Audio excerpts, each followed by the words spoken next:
दोस्तों, स्वागत है आपका एक बार फिर से कण्वा नगरी लाइव में। साथ ही साथ फेसबुक पर भी मेरा पेज है जनता की आवाज़ और पौड़ी गढ़वाल है। तो दोस्तों, लगातार मैं कोटद्वार की समस्याओं पर बात करता हूं और आज मैं कोटद्वार की समस्याओं पर बात करने के लिए पूर्व कैबिनेट मंत्री, विकास पुरुष के नाम से जाने जाने वाले, और कोटद्वार में इनसे ज़्यादा अगर कोई भी नहीं जानता है कि कोटद्वार किस स्थिति में है और पहले किस प्रकार से कोटद्वार रहा, तो सर से ज़्यादा तो कोई जानता ही नहीं है। सुरेंद्र सिंह नेगी जी हमारे साथ हैं। सर के पास एक बार फिर से मैं आया हूं और लगातार मेरा यही प्रयास रहता है कि किस प्रकार से कोटद्वार का विकास हो। तो सर, सबसे पहले तो स्वागत है आपका। बहुत बहुत धन्यवाद थापा जी। और ये खुशी की बात है कि आप लगातार जहाँ भी रहते हैं वहाँ की समस्याओं को उठाते रहते हैं, और मैं समझता हूँ कि समस्याओं के उठाने के उपरांत ही समस्याओं का हल होता है और सरकारें भी चेतती हैं और प्रशासन भी जागता है। तो ये आपकी एक खूबी है, एक विशेषता है, और आप हमेशा सकारात्मक ढंग से तमाम उन चीज़ों को उठाने का प्रयास करते हैं जिन चीज़ों का कहीं न कहीं जनता से दूरियां बना दी। यानी विकास ने निश्चित रूप से आज समस्याएं मुखर होकर खड़ी हैं, तो उससे नुकसान स्वाभाविक रूप से जनता को होता है। उसके लिए आपको साधुवाद कि आप मुद्दों को उठाते हैं। सर, सबसे पहले अगर हम बात करेंगे, क्योंकि बरसात भी आने वाली है, मालन पुल की बात करेंगे, और जिस प्रकार से मालन पुल को 2 साल से ज़्यादा का समय हुआ है और अभी भी मुझे नहीं लगता कि वो मालन पुल अभी 1 महीने से पहले वो बनेगा। तो सर, इतनी देरी किस कारण हो गई है और क्या कहेंगे इस पूरे विषय पर सर, मालन पुल के विषय? ये वर्ष 2023 की घटना है और मैं समझता हूँ कि 17 जुलाई की बात है जब ये पुल टूट गया था। और पुल टूटने के बाद जिस लापरवाही से मैं समझता हूँ कि शासन और प्रशासन ने इस बात को लिया, तो उसकी वजह से इसमें बहुत सारी दिक्कतों और बहुत सारे विलम्ब होना प्रारंभ हुआ। एक छोटी सी बात को मैं आपको उजागर करना चाहता हूँ कि डीपीआर बनती है, डिटेल प्रोजेक्ट रिपोर्ट बनती है, और क्योंकि ये बहुत बड़ा प्रोजेक्ट था, इसको स्वाभाविक रूप से आईआईटी रुड़की ने पहले बनाया था। 13.5 करोड़ रुपए की इस पर लागत आई थी, और आईआईटी रुड़की ने शायद कहा होगा कि हम बिज़ी हैं, तो उन्होंने आईआईटी बनारस बीएचयू से इसको करवाया। लेकिन इस प्रक्रिया को पूरा करने में शासन स्तर पर 3 महीने से अधिक का समय लग गया, जो कि मैं समझता हूं कि 15 दिन में हो सकता था। पूरे देश में बहुत सारी टेक्निक कितने एडवांस हो गई हैं और बहुत सारे आईआईटीज़ में काम, जब आप बनारस जा सकते हैं तो कहीं और भी जा सकते थे। लेकिन मैं समझता हूँ ये जनप्रतिनिधियों की कमजोरी है, क्योंकि शासन स्तर पर मुख्यमंत्री हों या मंत्री हों, वो पूरे स्टेट को देखते हैं, और जब विधायक की बात होती है, जो लोकल रिप्रेजेंट करता है, उसने अगर इनिशिएटिव समय पर लिया होता तो मैं समझता हूँ इसको कम समय में किया जा सकता था। उसके बाद इसकी टेंडर प्रक्रिया हुई होगी। टेंडर प्रक्रिया में स्वाभाविक रूप से समय लगता है, और जो कॉन्ट्रैक्टर है उसको भी समय दिया जाता है। उसको आप कहते हैं भाई कि 2 साल में आपको करना है, 45 दिन में करना, अलग अलग शर्तें होती हैं, तो उसको किया जा रहा है। लेकिन स्वाभाविक रूप से इसमें जो सबसे बड़ा विलम्ब का कारण है, और बहुत बड़ी संख्या में जो कलाल घाटी, झंडी चौड़, सिगड्डी वाला क्षेत्र है, हल्दो खाता वाला क्षेत्र है, पिछले 3 सालों से, लगभग 3 ही साल हो जाएंगे, वैसे तो 23, 24, 25 चल रहा है, लेकिन इतने लंबे अंतराल तक इसको नहीं रोका जाना चाहिए था। इसका निर्माण कर दिया जाना चाहिए था। बहुत सारे लोगों को दिक्कत होती है। कल भी मैं एक शादी में गया था, तो रात के अंधेरे में उधर जंगल से होकर जाना पड़ रहा है, तो वो असुविधा का जिन लोगों को रोज़ जाना पड़ता है, स्वाभाविक रूप से उनको ये फेस करना होता है। तो मैं ये कहना चाहता हूँ कि ये हीला हौलाई के कारण शासन प्रशासन की गलती से इसमें विलम्ब हुआ है, और विलम्ब से लोगों को बहुत बड़ा नुकसान भी हो रहा है। बहुत लोग सफ़र कर रहे हैं। कोई मरीज समय पर जो है कोटद्वार नहीं आ पाता है, बाहर नहीं जा पाता है, क्योंकि स्थिति आपके सामने है। कोटद्वार में बीजेपी चाहे कुछ भी कहे या गढ़वाल में कुछ भी कहे, लेकिन अगर कोटद्वार की बात की जाए तो जो बेस हॉस्पिटल आप देख रहे हैं, वो इतनी बड़ी जो बिल्डिंग आप देख रहे हैं, और दूर से ऐसा जब कोई बाहरी लोग भी आके ही कहते हैं कि इतना बड़ा हॉस्पिटल शायद देहरादून ऋषिकेश में भी नहीं है।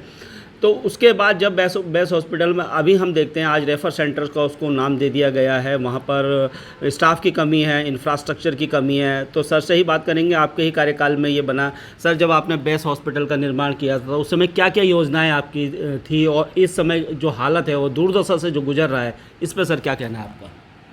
देखिए, बेस हॉस्पिटल बनाने के पीछे एक बहुत बड़ा मकसद यही था कि पूरा का पूरा जो जनपद पौड़ी है, जिसमें 15 विकासखंड हैं, और इसमें अगर हम जोड़ते हैं रुद्रप्रयाग क्षेत्र को भी जोड़ते हैं, क्योंकि बहुत सारे लोग वहाँ से यहाँ भी आते हैं अपने उपचार के लिए लोग पहली कोशिश करते हैं कि जहाँ पर उनका रिश्तेदार हो, ताकि वो वहाँ पर रहने की व्यवस्था उनको सुलभ हो सके, वहाँ जाने की कोशिश करते हैं। और इसी उद्देश्य को देखते हुए कि बहुत बड़े भूभाग को फीड करेगा, इसलिए इसको बेस हॉस्पिटल का दर्जा मैंने दिया था। मैं पहली बात ये कहना चाहूँगा कि बेस हॉस्पिटल ये नहीं कह सकता हूँ मैं कि मैंने अकेले कोटद्वार के लिए स्वीकृत किया। मैंने जब मैं मंत्री के हैसियत से काम कर रहा था उत्तराखंड की सरकार में, तो मैंने जो है 5 बेस हॉस्पिटल स्वीकृत किए। एक गोपेश्वर में किया, एक सिमडी में किया, एक सोमेश्वर में किया, एक पिथौरागढ़ को उच्चीकृत किया, चक्रोता का उच्चीकृत किया, और रुद्रप्रयाग को भी एक बड़ा हॉस्पिटल बनाने की एक योजना थी। केंद्र सरकार ने उस पर अपनी हामी भरी थी, क्योंकि 2013 में जब बाढ़ आई थी केदारनाथ में, तो केंद्र सरकार ने कहा था कि यहाँ पे हम 500 बेड का हॉस्पिटल खोलेंगे, अति विशिष्ट सेवाओं के लिए और सुपर स्पेशलिस्ट होंगे, लेकिन वो नहीं बन पाया।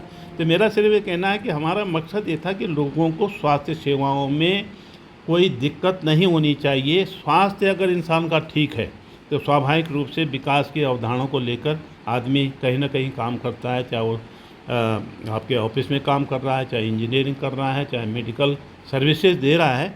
अगर वो स्वस्थ है तो स्वाभाविक रूप से वो और बेहतर ढंग से कार्यों को अंजाम दे सकता है। तो यही एक मकसद था, और उसमें बेस हॉस्पिटल में कमोवेश वही तमाम सुविधाएं हम देने की स्थिति में थे या उसके अंदर दी जाती हैं जितनी दून हॉस्पिटल में दी जा रही हैं। और उस समय हमने उसको भी, दून हॉस्पिटल को भी बहुत आगे अपग्रेड करने का प्रयास किया था। और उस समय ये CSC थी, जब हमने इसको प्रारंभ किया। CSC में मात्र जो है 34-35 डॉक्टर होते हैं टोटल सैंक्शन, जिनकी पदों की संख्या होती है, लेकिन अब तो 58 डॉक्टर्स उसमें होने चाहिए थे। हमारे टाइम में 30 से 32 डॉक्टर हर वक्त यहाँ पे मौजूद होते थे। सर्जन यहाँ पे 3-3 होते थे, फिजिशियन 2-2 होते थे, और जो क्योंकि यहाँ पर ऑर्थो से संबंधित केसेस बहुत ज़्यादा आते थे, उस समय 3 जो है उसके जो है डॉक्टर्स यहाँ पे होते थे। आज की तारीख में जो संख्या 58 तक पहुँचनी चाहिए थी, वो घटकर मात्र 20 रह गई। यानी कि जिस हमारे टाइम पे थे 32-33 डॉक्टर यहाँ पे, वो भी घट के आ गए। तो स्वाभाविक रूप से जो स्वास्थ्य सेवाओं के बारे में जो आपकी पीड़ा है, उस पीड़ा को हम महसूस करते हैं और समझते भी हैं कि आज जनता को कोई लाभ इस हॉस्पिटल से नहीं हो रहा है, नहीं मिल पा रहा है, जो दुर्भाग्य की बात है। और मैंने इस संदर्भ में पहले भी शासन प्रशासन में सचिव स्तर पर बात की थी कि यहाँ पर, क्योंकि ये एक ऐसा हॉस्पिटल है कि अगर आप बेस में या जहाँ भी कोई सेंट्रल हमारी PSC है, CSC है, या बेस हॉस्पिटल है, जिला अस्पताल है, वहाँ पर अगर हम फुल प्लेज डॉक्टर की संख्या देते हैं तो बहुत कुछ नॉर्मलसी आ जाएगी। क्योंकि ये तो संभव नहीं है, हम भी जानते हैं कि भाई हर PSC में, हर जो है ANM सेंटर में और हर जो है CSC में जो है डॉक्टरों की संख्या पूरी हो, क्योंकि इस समय स्थिति, हालात और परिस्थितियाँ नहीं है, कितनी भी ये कोशिश कर लें। हमने इसके विकल्प देखे थे। जब हम देख रहे हैं कि हमारे पास डॉक्टर्स नहीं आ रहे हैं, ज्वाइन करके वो ज्वाइन करने के बाद चले जा रहे हैं, तो हमको उसकी वैकल्पिक व्यवस्था तो करनी चाहिए। और वैकल्पिक व्यवस्था के रूप में मैं आपको याद दिलाना चाहता हूं कि हमने कई स्तर पर इस पर काम किया था। हमने सर्जिकल कैंप स्थापित किए थे, यानी सर्जिकल कैंप जहां पर सर्जरी नहीं हो रही है बरसों से, वहां पर हम लोगों ने जैसे बाहर से एजेंसी से उनका टेंडर करके डॉक्टरों को बुलाया, और उन्होंने देन एंड देयर 1 हफ्ते का उनका कैंप होता था। 1 हफ्ते में वो 150 का लगभग लोगों का ट्रीटमेंट करते थे, और भगवान की कृपा थी कि एक भी केस कहीं ख़राब नहीं हुआ। जबकि उसमें एक बंदिश थी कि अगर कोई केस कॉम्प्लिकेटेड है तो वो अपने हायर सेंटर में आप लेके जाएंगे, उसको ठीक करके फिर वापस भेजेंगे, आना जाना उसमें फ्री होगा। इसी तरह यहाँ पर जो सबसे बड़ी कमी थी वो थी प्रसव केंद्र हमारे पास नहीं थे।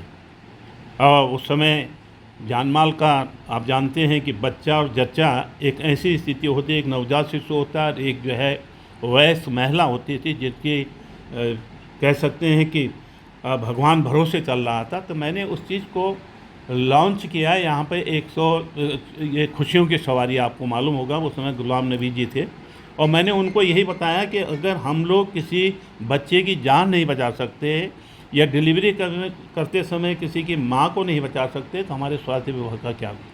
तो उन्होंने मुझसे पूछा था क्या चाहते हो, मैंने कहा हम ये चाहते हैं कि लोगों को उनको घरों से उठाकर उन स्थानों पर ले जाया जा सके जहाँ पर कि उनका ट्रीटमेंट किया जा सके, और लाना ले जाना फ्री होना चाहिए, ट्रीटमेंट फ्री होना चाहिए। तो वो व्यवस्था थी। अब बीच में करीब 2 साल तो व्यवस्थाएं गायब हो गई। हम लोगों ने फिर इसके बारे में काफ़ी चर्चा की, लेकिन वो भी अभी फुल फ्लैश स्थिति में नहीं चल रही है, तो स्थिति थोड़ा सा विकट हो रही है। कोटद्वार का जिक्र आपने किया विशेष रूप से, तो कोटद्वार में तो जब डॉक्टर ही नहीं है, 34 से घटकर जो है 20 आ गए, तो जाकर क्या करेगा, स्वाभाविक रूप से रिफरल सेंटर बन के रह गया। और उम्मीद ये थी कि इसमें क्रॉनिक से क्रॉनिक बीमारियां ठीक होंगी। यहाँ पर आईसीयू हम लोगों ने स्वीकृत किया था, यहाँ पे ब्लड बैंक हमने स्वीकृत किया था, यहाँ पर हमने बर्निंग यूनिट स्वीकृत की थी कि सच में तमाम जितने भी कमरे आपने देखे होंगे जो बिल्डिंग है उसमें हर चीज़ व्यवस्थित करने के लिए कोशिश की थी हमने। यहाँ तक कि यहाँ पर जो बेहतरीन से बेहतरीन मशीनें थी, चाहे वो डिजिटल एक्सरे हो, यहाँ से लेके आप गाज़ियाबाद और दिल्ली तक चले जाओ, उससे बेहतर मशीन आपको नहीं मिलेगी। यहाँ पे सीटी स्कैन है, एमआरआई है, लिथोट्रिप्सी मशीन है जो कि आपके किडनी से बगैर चीरफाड़ से आपको वो ऑपरेट करके बाहर निकाल देती है। कोई ऑपरेट करने की ज़रूरत नहीं होती है किडनी से जो स्टोन होता है। तो आज वो सिर्फ इसलिए बंद पड़ी है, वो इसलिए बंद पड़ी है क्योंकि उसका एनुअल रिपेयर मेंटेनेंस एक कॉन्ट्रैक्ट होता है, क्योंकि 5 करोड़ 3 करोड़ 2 करोड़ रुपए से अधिक मशीनों के लिए कोई लोकल स्तर पर उसकी मेंटेनेंस के लिए किसी को हायर नहीं किया जाता। दक्ष लोग आते हैं उसमें और उसको सिर्फ एनुअल मेंटेनेंस के लिए सर्विस देने के लिए एक छोटा सा कॉन्ट्रैक्ट होता है, वो भी नहीं हो पा रहा है, जिसकी उसकी वो मशीन ही बंद पड़ी है। आज की तारीख में उस समय देखिए मैंने कहा ना कि वैकल्पिक व्यवस्था हमने की थी। हमने हंस फाउंडेशन में धन्यवाद करना चाहता हूँ भोले महाराज जी, सतपाल अपने इनके माता मंगला जी को, कि उन्होंने उस समय हमको एक बस मतलब 4 बसेस दी थी।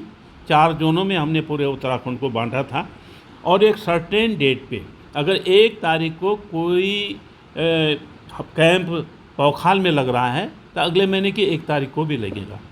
और उसमें करीब 40 टेस्ट फ्री करते थे हम लोग जो उनकी गाड़ी में मौजूद थे। 6 डॉक्टर उसमें होते थे, और वहाँ पर बहुत बारीकी से महिलाओं का परीक्षण किया जाता था। सर्जन्स वहाँ पर होते थे, गायनोकोलॉजिस्ट वहाँ पर होते थे, ऑर्थोपेडिक्स वहाँ पे होते थे, और वहीं देन एंड देयर वहाँ पर इलाज हो जाता था। क्रोनिक बीमारी वाले व्यक्ति को जहाँ पर उस समय अगर इलाज नहीं हो पा रहा है तो उसको फिर नज़दीक के कोई उस हॉस्पिटल में जहाँ पर वो फैसिलिटीज़ है वहाँ पर भेजने की व्यवस्था थी, और वो इसके बहुत कारगर हुई, बहुत बढ़िया हुई। हम उसको 1 महीने के बाद 15 दिन पर लाना चाहते थे, क्योंकि डॉक्टर के पास अगर कोई भी व्यक्ति जाता है तो डॉक्टर के पास अगर जाता है तो कहता है 15 दिन की मैं ये दवाई लिख रहा हूँ, 15 दिन के बाद दिखाइए। तो हम उसी रूटीन में जा रहे थे, लेकिन इन दी मीन टाइम दुर्भाग्य से उस समय राष्ट्रपति शासन लग गया। हमारी तमाम जो योजना आगे बढ़ने की थी वो उसमें ब्रेक लग गया। लेकिन इस हॉस्पिटल की स्थिति को देखते हुए, इसकी ओपीडी को देखते हुए, और इसकी जो संख्या है पेशेंट की प्रतिदिन की, ये जो है जिला अस्पताल से बहुत कहीं अधिक है। तो इस पर शासन का और शासन प्रशासन का, प्रशासन तो लिखता रहता, मैं बोलता रहता हूँ भाई कि भेजो भेजो भेजो, तो लेकिन शासन को ये देखना चाहिए कि ऐसे अस्पताल में जहाँ पे कि पेशेंट की संख्या बहुत अधिक है, उन स्थानों पर प्रचुर मात्रा में डॉक्टर भेजे जाने चाहिए, प्रचुर मात्रा में दवाइयाँ होनी चाहिए, सिस्टम को बेहतर होना चाहिए। तो ये तभी जो है सिस्टम ठीक हो पाएगा, अदरवाइज़ नहीं हो पाएगा। मैंने उत्तराखंड की स्वास्थ्य सेवाओं के लिए वर्ल्ड बैंक से 925 करोड़ रुपए का 925 करोड़ रुपए का एक फंड स्वीकृत करवाया था आउट ऑफ जाके, और स्वीकृत हो गया था।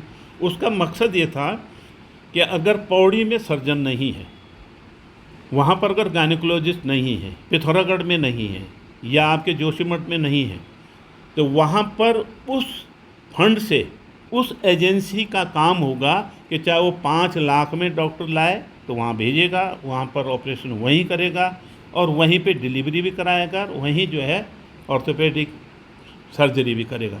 तो मेरा मतलब ये एक यूनिक था, लेकिन दुर्भाग्य से क्योंकि 2013 में मैंने ये योजना स्वीकृत करवाई थी, 2014 में सत्ता परिवर्तन हो गया, वो उलझता रहा, नहीं हो पाया 2016-17 तक, कहीं दूर दूर तक। उसके बाद मुझे जानकारी मिली कि वो पैसा रिलीज़ तो हुआ, लेकिन उसका अता पता जिस ढंग से उसको खर्च किया जाना चाहिए था उस पैटर्न पर नहीं किए जाने के कारण जो है लोगों को लाभ उसका भी नहीं मिल पाया। तो देखिए बेस हॉस्पिटल में किस प्रकार से डॉक्टर्स की कमी है और कैसे उसको पूरा किया जा सकता है, बहुत अच्छे तरीके से सर ने समझाया है। सर एक और समस्या पे हम बात करेंगे, फिर उसके बाद फिर बहुत सी समस्याएं तो बहुत सारी है, फिर किसी दिन आपसे बात करेंगे। सर इस समय अगर बात करें लाल ढांग चिल्लर खाल मार्ग की, जो कि बहुत महत्वपूर्ण है, और इस पे थोड़ा हमारे दर्शकों को बताइए सर कैसे हो सकता है। लाल ढांग चिल्लर खाल मोटर मार्ग एक कहानी है। इसके बारे में मैं इतना बताना चाहता हूं कि 2002 में जब मैं पहली बार चुनी हुई सरकार कांग्रेस की है, जिसमें मैं मंत्री भी था, तो पहली बार मैंने उसकी धनराशि स्वीकृत करवाई थी उस पूरी सड़क की। उसमें 2 तरह से हम लोगों ने धनराशि स्वीकृत करवाई थी। एक तो जो ज़मीन पर जो पौधे थे यानी पेड़ थे, उनकी एक कंपेंट्री जो अमाउंट होती है वो सरकार को जमा होती है कि आपने इतना पैसा इस काम के लिए देना है, तो वो पैसा जमा हो गया। उसके बाद जो 13 किलोमीटर का जो पूरा पैच है उसके लिए हम लोगों ने पैसा सैंक्शन कर दिया। और आपको ये बताना चाहता हूँ कि उस समय एक यूनिट थी पूरे देश के अंदर, EPI, engineering project of India, और EPI कंपनी फॉरेस्ट के उन तमाम सड़कों का निर्माण कराती थी जिसमें कि उनको कोई क्या कहते हैं परमिशन की ज़रूरत नहीं होती थी, क्योंकि उसी ढंग से बनती थी। और उसमें मुख्य रूप से उनको ये निर्देश दिए जाते थे कि जानवर फिसलने नहीं चाहिए, अगर जंप करता है तो वही पैटर्न पे उसको EPI से हम लोगों ने सैंक्शन करवाया।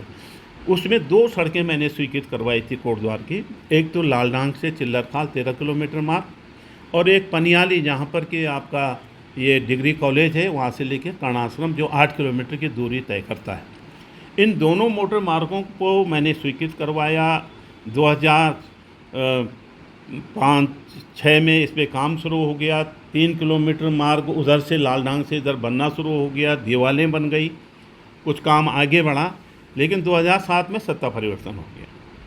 अब दुर्भाग्य कहें या क्या कहें कि 2017 में ही जो है सरकार बदल गई, और 2017 सितंबर-अक्टूबर में, यानी मार्च में गवर्नमेंट बन गई, और सितंबर-अक्टूबर में एक आदेश मैं आपको बताऊंगा कि सरकार की तरफ से, मैं नाम किसी का नहीं लेना चाहता, लेकिन एक आदेश आया कि अब इस पे EPI काम फर्दर अगले अगले आदेश तक आप काम नहीं करेंगे, यानी आपने स्टे लिया। आपका बॉन्ड बन गया था, उस पर बॉन्ड भी बना था, क्योंकि जब भी सरकार, प्रशासन या एजेंसी के बीच में करार होता है तो बाकायदा बॉन्ड होता है कि ताकि उसमें बीच में वो कोई गड़बड़ न करे। उस बॉन्ड को समाप्त कर दिया और ये मार्ग रुक गया। EPI कंपनी का एग्जैक्ट फिगर मुझे मालूम नहीं कि कितना हम लोगों ने पैसा सैंक्शन उनकी DPR के माध्यम से स्वीकृत करवाया था, मैं आपको शासनादेश दे दूँगा। अब 2007 में सितंबर-अक्टूबर में ये आदेश जारी हो गए, शासनादेश जारी हो गए, इस पर काम नहीं किया जाए। 2007 चला गया, 8 चला गया, 9 चला गया, 11 चला गया, 12 भी चला गया। 12 में फिर चुनाव होता है, फिर मैं आता हूँ, फिर मैं दोबारा से यहाँ पर विधायक बना। तो 2012 में मैंने EPI वालों को बुलाया था कि भाई आप इस पर काम शुरू करें। नहीं साहब, हम उत्तराखंड में काम ही नहीं करेंगे। दूसरी सड़क उन्होंने बनाई जो पनियाली से लेके और कर्णाश्रम तक है, वो सड़क बनी है, जिस पर आजकल थोड़ा काम भी देखा होगा। तो मैंने प्रधानमंत्री ग्राम सड़क योजना से इसको बनवा दिया था दोबारा, लेकिन उन्होंने कहा हम नहीं बनाएंगे। तो फिर मैंने अधिकारियों को बुलाया, फॉरेस्ट वालों को, कि मैंने कहा इसमें तो काम तो करना पड़ेगा। तो ये डिस्कस हुआ कि देखिए इसमें दिक्कत होगी। हमने कहा भाई पुराने पैच हैं, इसमें कोई दिक्कत नहीं, पहले बनी हुई थी 2007 जब 80s के आसपास फॉरेस्ट का ये कंजर्वेशन एक्ट बना, तो उससे पहले की बनी हुई थी। तो ऐसे केसेस में वो अलाउ करते थे कि हाँ ठीक है, लेकिन उन्होंने मना कर दिया। मना करने के बाद हमने फिर जो है इसको RBI 81 से इसको स्वीकृत किया, और जिसकी लागत करीब करीब 9 करोड़ रुपए की लागत थी। RBI 81 से इसको 2 हिस्सों में हमने बांटा था। एक तो इसके फ्लाईओवर यानी एलिवेटेड रोड, जिसके लिए 4.5 करोड़ रुपए मैंने स्वीकृत करवाए थे, और एलिवेटेड रोड का जो है, एलिवेटेड रोड मतलब फ्लाईओवर, उसका जो है DPR बन गई थी, कितने पेड़ उसमें करेंगे उसका मुआवजा दे दिया गया था, और ये बाकी का शेष हिस्सा बनना था RBI 81 से। अब RBI 81 से जब बनना था, तो फिर दुर्भाग्य से क्या हुआ, कभी कभी बातें बड़ी अजीब स्थिति होती है कि जब इसका करार हो रहा था PWD से और इस टेक्निक के माध्यम से, तो फिर जो है सरकार बदल गई 2017 में। मतलब हम लोगों ने इसको 13, 14, 15 में किया, पैसा सेंक्शन किया, उसमें कुछ काम भी प्रारंभ करवा दिया, DPR बनवा दी, फिर 17 में चेंज हो गई सरकार। अब सरकार जब बदल गई तो उनकी आवश्यकताएं या उनकी क्या कहते हैं प्राथमिकताएं भी बदल गई। उसके बाद आप जानते हैं कि कौन उस समय क्षेत्र में थे, 2017 से लेकर 2021-22 तक कौन थे, वो आप ही जानते हैं, सब लोग जानते होंगे। उन्होंने इसको अपने ढंग से ट्रीट करना शुरू कर दिया, और ट्रीट करना शुरू कर दिया तो उन्होंने अपने बगैर उन चीज़ों को, स्टेट वाइल्ड लाइफ बोर्ड की एक बैठक होती है जिसमें मुख्यमंत्री उसके अध्यक्ष होते हैं, और ऐसे सड़कों में उनका होना ज़रूरी है। और ऐसे नेशनल वाइल्ड लाइफ का भी एक जो मंत्री के अधीन होता है, उससे इसमें पास होता है। उन्होंने कहा भाई इसमें RBI 81 से आप बनाइए, इतना पैसा हम सैंक्शन करते हैं, इसको एलिवेटेड रोड बनाइए, सैंक्शन हो गया। अब वो इन्होंने क्या किया कि उस पर काम शुरू कर दिया, क्योंकि 9 करोड़ रुपए था, और 9 करोड़ रुपए में उन्होंने कहीं काउजे बनाना शुरू कर दिए, कहीं भरान शुरू कर दिया, कुछ कर दिया बगैर परमिशन के, उसकी गाइडलाइंस की। अब उसमें काम हुआ तो फिर वो लिटिगेशन में बढ़ गया। DFO ने ये सोचा कि मेरी नौकरी तो चली जाएगी। उसने हायर अथॉरिटी को कहा कि साहब ये सब गलत हो रहा है। उन्होंने आगे बढ़ाया, वो कोर्ट तक मामला चला गया। कोर्ट में अब ऐसा फंसा हुआ है मामला कि वो कब कैसे होगा इसका भगवान मालिक है। हम सुनते तो हैं कि साहब गडकरी जी ने ये करवा दिया था, अब हम इसको ये करेंगे, लेकिन जो एक वाइल्ड लाइफ के अंदर, यानी जो फॉरेस्ट के अंदर जो वाइल्ड लाइफ को प्रोटेक्ट करने के लिए जो मानक होते हैं, उसको अगर फॉलो आप नहीं करेंगे तो फिर वो सड़क बनेगी कैसे। और यही कारण है कि आज वो उलझी पड़ी। ये सड़क बनकर तैयार हो गई होती और इसमें यातायात बिल्कुल सुचारू रूप से चला होता, लेकिन मैं समझता हूँ कि इसके पीछे 2 कारण थे। मैं आपको बताऊँ, सन 2007 में तो ये इसलिए रोकी गई कि सुरेंद्र सिंह नेगी ने बनाई थी, और इसमें हमारे ठेकेदार काम नहीं करेंगे तो हमारे को क्या फ़ायदा है। मतलब वो अपने फ़ायदे की बात कर रहे थे 2007 में। श्रेय भी आपको मिल जाता। हाँ, लेकिन 2000 दूसरा श्रेय तो मिलता वो, लेकिन उन्होंने कहा इन दोनों को बंद कर, इसलिए उन्होंने बाउंडर में रद्द कर दिया। अब दोबारा जब 2017 आया, 2012 से लेकर 17 तक मैं फिर इसकी स्वीकृति दिला दी। मैंने आपको बताया 9 करोड़ रुपए हमने इसके लिए स्वीकृत कर दिया। DPR जो है शासन में आज भी पड़ी है, आज की स्थिति में एलिवेटेड रोड की। फिर कुछ लोगों ने जो चुन कराए, उन्होंने फिर वही कि सुरेंद्र सिंह नेगी का नाम हो जाएगा। अब उन्होंने तोड़ मरोड़ को इसको ऐसे ही तोड़ मरोड़ा कि ये सुप्रीम कोर्ट में इतनी उलझी हुई है कि कब बनेगी कैसे बनेगी भगवान मालिक है। लेकिन ये मैं समझता हूँ कि जनता के लिए लोगों को काम करना चाहिए। जनप्रतिनिधियों को, जनता से वो चुने जाते हैं, जनता को सहूलियत देने के लिए वो बनाए जाते हैं, न कि उनको आमदनी का साधन उसको बनाएं, या किसी का नाम को रोकने के लिए मैंने तो यहाँ तक कहा था कि आप नाम भी रखिए। एक बार का किस्सा मैं सुनाऊँ, जब मैंने यहाँ पे ग्रोथ सेंटर स्वीकृत किया था 1987 में। उसकी हालत भी सर आज हाँ। तो दयनीय है। मैं एक छोटा सा उदाहरण देना चाहता हूँ। हमारे बहुत ही वरिष्ठ, बहुत ही सम्मानित जनरल जो इस क्षेत्र के उस समय एमपी भी थे और मिनिस्टर भी थे, हम बहुत सम्मान उनका करते हैं। तो स्थिति ये बनी कि ग्रोथ सेंटर के लिए हम लोगों ने पैसा सेंक्शन कर दिया। वीर बहादुर सिंह थे, ग्रोथ सेंटर वहाँ बन गया। उसके बाद पैसा रिलीज होना था, तो वो उस समय यहाँ से खंडूड़ी जी थे, तो कोई यहाँ से गया होगा, कोई उनका साथी गया होगा। वो बहुत साफ गोई के आदमी थे, मैं इसलिए उनका धन्यवाद करता हूँ कि उन्होंने बहुत सारी चीज़ें मुझे स्पष्ट की कि सुरेंद्र जी, ऐसा है कि कुछ हमारे भी कार्यकर्ता होते हैं, आते हैं, तो उन्होंने हमको कहा भाई इसको जल्दी मत करो, नेगी जी को श्रेय जाएगा। वैसे बोलते, फौजी आदमी थे, कड़क से बोल रहे थे। उन्हीं के कष्ट में मैं गया था, उस समय मिनिस्टर थे वहाँ के। तो मैंने कहा देखिए जी, ऐसा है, क्रेडिट मुझे मत दीजिए, मैं ये आप जारी होने दीजिए, क्योंकि हो रखा है। और इसके लिए मैंने इतना प्रयास किया कि ये अलीगढ़ चला गया था, क्योंकि 89 में मैं हार गया। 89 में जो है कल्याण सिंह जी की सरकार रही, वो इसको कल्याण सिंह जी वहाँ ले गए। मैं 93 में इंडिपेंडेंट जीता, तो मैं इसको वापस ले आया। तो मैंने कहा इस प्रक्रिया में बहुत है, लोगों को रोज़गार मिल जाएगा, हम आप ही से इसका उद्घाटन कराएंगे और आप ही का नाम इसमें लाएंगे, आप मेरा नाम मत। मैं ये चाहता हूँ कि जनता को जिस मकसद के लिए हम लोगों ने इसको स्वीकृत किया है, लोगों को रोज़गार ज़रूर मिले। रोज़गार हमारे यहाँ है नहीं, ये चीज़ें थी। तो ये कभी कभी ये बातें उठती हैं। तो ऐसे ही जो है 2017 के बाद ये इसकी हालत क्या है, कैसे है, ये आपको मालूम है। और आज भी ये चलने योग्य रोड नहीं है। ये रोड बनाने के पीछे मेरा एक बहुत बड़ा विज़न था कि अगर देहरादून से हम इस मोटर मार्ग होते हुए कोटद्वार टच करते हैं, इसको रामनगर ले जाते हैं टच करते हुए, ये शॉर्टेज डिस्टेंस की रोड होगी, नंबर 1।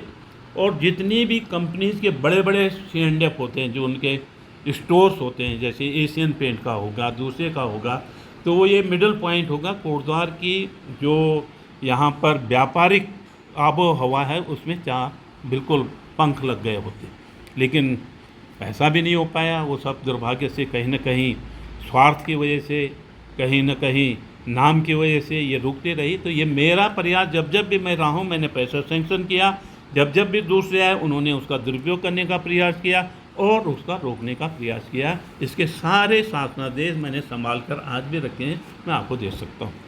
सर बहुत बहुत धन्यवाद समय देने के लिए। और दोस्तों, कोटद्वार की लगातार मैं बात करता हूं, और सर से बढ़िया सुरेंद्र सिंह नेगी जिससे बेहतर तो शायद कोटद्वार को कोई जानता हो, इसलिए मैं उनके पास आया था। समस्याओं से पूरा कोटद्वार घिरा हुआ है। आज हमने कुछ समस्याओं पे बात की, आगे फिर चर्चा करेंगे सर के पास एक बार, और फिर मैं आऊँगा।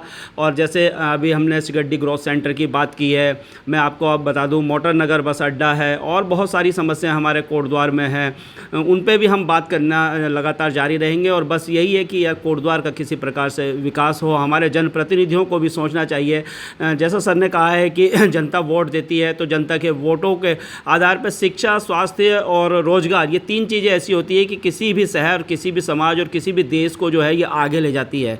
इस पर जरूर काम होना चाहिए। तब तक के लिए दोस्तों धन्यवाद। जय हिंद, जय भारत, जय उत्तराखंड।